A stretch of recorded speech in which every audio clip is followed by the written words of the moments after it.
Hi guys, I just want to share with you some of my current projects.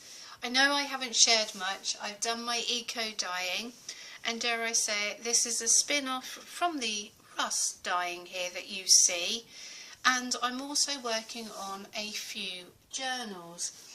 And what I've done is gone back to my roots, and I'm working on cereal boxes. So far time has been a little bit limited this week, so I've been starting the process of actually covering some cereal boxes.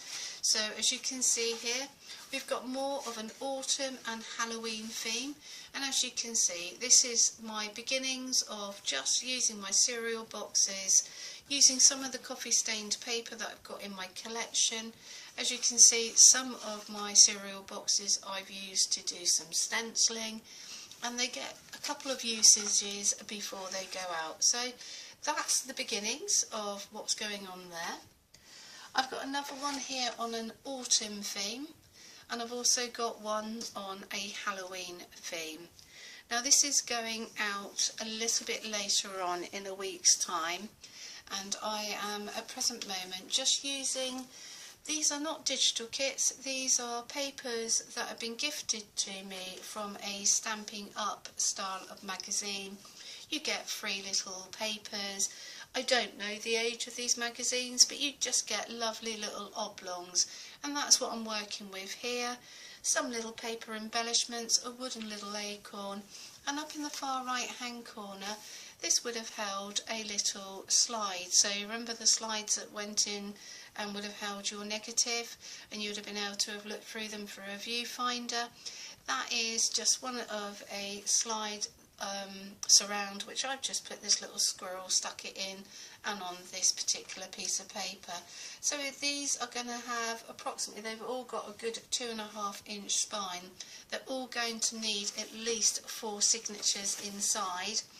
What I've done, I've just started out on just selecting papers to go inside, and it's got no stamping in as of yet, and I'm going to be working on that at a later date. I've also got just a little bit of an envelope at the back. I put some coffee stained paper on, and I've just made a little tuck spot, a little pocket along there for the moment. What I've done is just got these Stampin' Up stamps, because this will relate onto my Halloween themed journal. Now this one is going to be personally for my own use, and so what I've done is I've used Toxic Treats and Dark and Dreary, and these have been gifted to me. So they were gifted to me last year, so these are new to me. I'm sure you have seen them before. But what I've done is I've got this rusty old muslin or scrim and a piece of coffee stained paper underneath, which I have taken the stamps that I've just shared with you, stamped on the coffee stained paper to begin with, and then I have wrapped this scrim all the way around, so much so that it goes into the back, and I've made a lovely little pocket with it here. And all I've done is been hand stitching. I wanted that really rustic appeal of my actual muslin. I'm not sure if I'm going to pull the weave and actually sew round and expose some of these images underneath, or if I should leave it just the way it is. Due to time, it has been a matter of taking advantage of the stamps. This signature is due to be sewn inside, so I've just taken scraps of my coffee stained paper and done the stamping on side. As you can see, I've also folded the paper in a little slightly unusual way. That way I could get 2 stamps on a piece of paper, just me being a tad quirky. This is red onion skins and avocado dyed paper, so it is slightly different to the coffee. It's not quite as brown, it's got a slight reddish tinge. As you can see, some stamping. I've just made a few ruffles down the outside edge with this handmade style paper, which will come to here. More hand stitching. I've stitched all along the bottom here, and this was an offcut, and I didn't want to waste this on this particular piece of paper. I only have this one sheet, and I've just tucked for the moment this tag, so hand sewn crosses at the bottom and hand sewn at the top. On the other side, for the moment, I've just placed a bit of washi tape, and this has been glued down, and that is covering the sewing through the other side. You can't really see much of the sewing at the top. I'm not sure if I'm going to put like paper notelets here. We've got this beautiful gifted paper, and this was given to me as a gift last year. More stamping on some of my coffee stained scrap, and I'd like that to just add as a journaling spot. And today you can see that we've got this tag here. I'm just going to share with you that's on this paper. Well, today's experiment was I went out and I'm doing a lot of clearing, and I found this netting. Got quite a bit of this, and I was thinking, okay, how can I use it? How can I make this work for me? So if I come across to this plain piece of paper, I was thinking, do I dangle it? Do I sew it at the top? Do I leave it as a flap so it just hangs down? Or can I find a way of fixing it conveniently to the paper? And what I found today was, I believe you may know it as Heat and Bond or Thermoweb.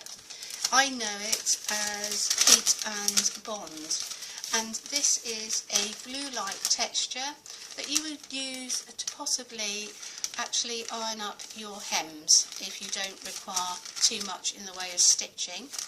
And so what I've done is actually taken a piece of paper, and this is the netting that has been stuck on. You can see that there is a glimmer of the glue, and you literally heat it with an iron. And then I have drawn round a template, in my case a tag, and then I physically cut out the tag, which is the one we've got here, and I'm pleased with it, the result so far. Now it's going to go in and out of a journal. I'm going to try and attempt, it's not a large sandwich, so it should fit in a sewing machine, and I'm going to run some stitching down the outside edge just to catch it, and then that way if it does peel away from the outside edge, the tag is still going to be integral, and it doesn't matter if it frays. It may not. It's just a different variety of, rather than using wet glue that would begin to come through. I mean, on a Halloween journal it may not look too bad, it may look like spider's webs, but I wasn't 100% sure. I just had to give this method a try.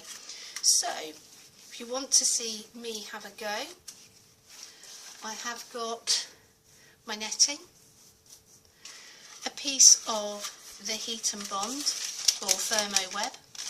It has a side that is like tracing paper, and it has a shiny side which is the glue. I've got the same piece of mixed media paper, and as you can see it's really quite raised, so this is not flat. Don't get me wrong, you could use some fabric. Absolutely, this is a wool blanket tag here, so this is part of a wool blanket that at some point has been soaked in tea and dried, and that would obviously take very nicely to having the Heat and Bond applied over the top, and then again you could apply the netting, and then you've obviously got a more tactile, more versatile, easy to sew in, be it hand stitching or be it machine. But I just want to keep it simple. Let's just stick with some paper, netting. I've got some baking paper. It's non-stick because we will be working with glue. And what I've done is done enough so I can just wrap it over. So let's see where we go. Excuse me, with me and my froggy in a throat. So, parchment paper, the paper we're going to use. Shiny side down, the glue is going to go onto the paper. I'm going to pop a pair of scissors over the top because I've got a hot iron to my right hand side, which I'm just going to quickly disconnect and bring across.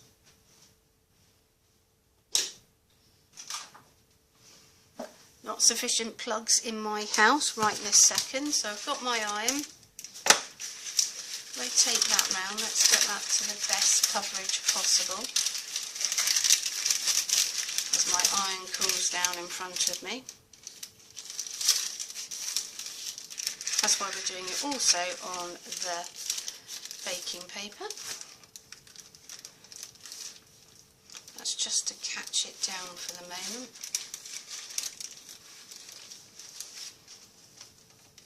So that is a quick press. Over the top.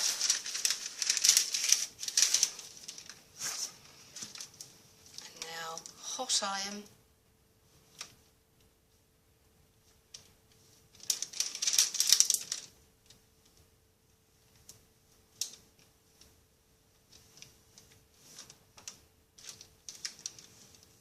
We don't need to move the iron very much. We want the heat to get trapped, to do its thing, to release the glue onto the paper.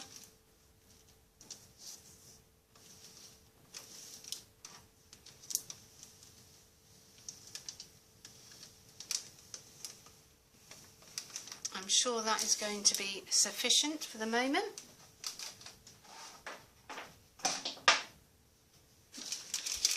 Unpeel, take our paper out. You can see where the glue has gone on top of this paper. Keep the parchment paper or the baking paper to one side. Ideally, let this cool before we take its top layer. What we're hoping to do is release a layer of glue and leave that on the paper. That's what's going to hold our netting. Not all the glue may have come off, so you may still find you've got a bit of glue on your transfer paper. But there you go, that's the glue covering the paper. Now I'm going to place our netting over the top.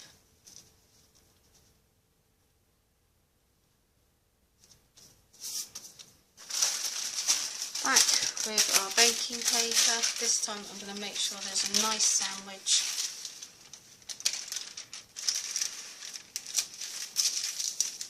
And hopefully that iron is still warm enough to go across.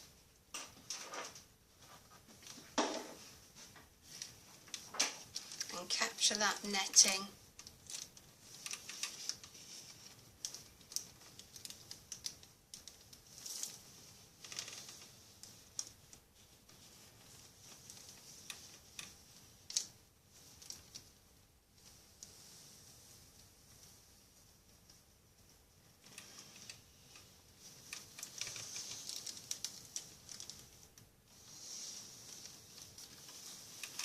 Nearly there.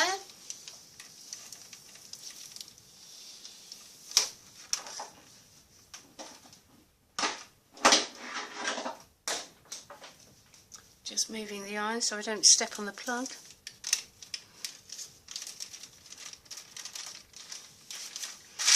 And there you go, proof is in the pudding. It's got that section. I'm trying to pull it off. It will, if I really yanked, of course it will come apart. But in reality, wherever the glue's been, that's stuck down nicely, just like the one that I've got here. And with a pair of scissors, I mean, as I said, I've already gone round and marked out my tag. No reason, if you've got die cuts, why you can't actually run this through. something like a Cuttlebug or a Big Shot. It will cut quite happily.